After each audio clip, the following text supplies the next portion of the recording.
that was taking us to the airport purportedly made some maneuver, and we found ourselves at the Gwagwalada Chief Magistrate Court, where we were charged with treasonable felony. Of course, they brought the then announced president to join us, Olusegun Mayegun. So 5 of us were charged with treasonable felony.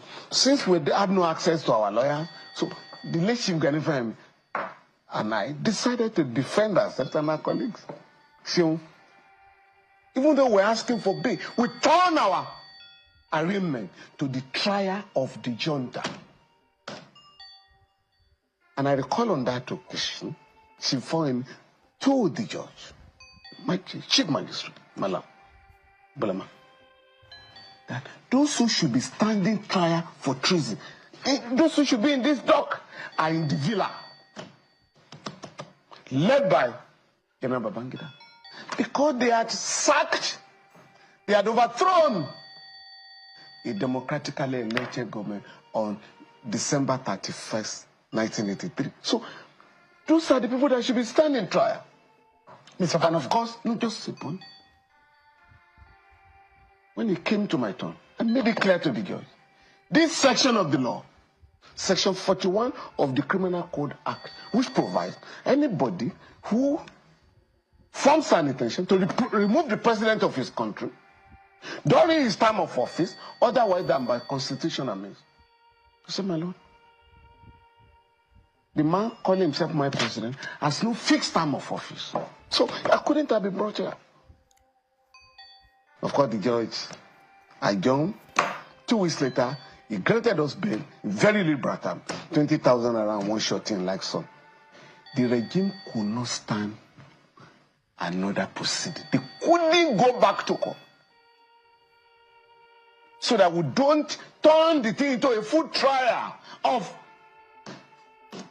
Gen.Babagi and another. So they simply ran away. And the case was struck out. So I'm going to challenge the malicious prosecution.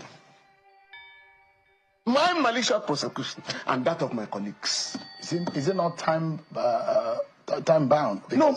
I mean, so you want to prosecute General Babangida for whatever happened in his time as a military editor? Now, I've assembled a team of lawyers, they are looking into it, because he has now brought it to life. What exactly are you bringing? He has brought it back to life by now admitting that there was no basis for my prosecution, because he now says Abiola won the election, which was the basis of our protest.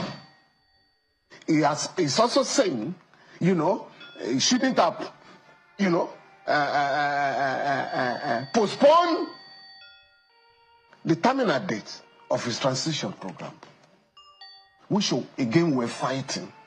So which means there was no basis for our prosecution. It's malicious. Again, massive infringements of our rights, human rights.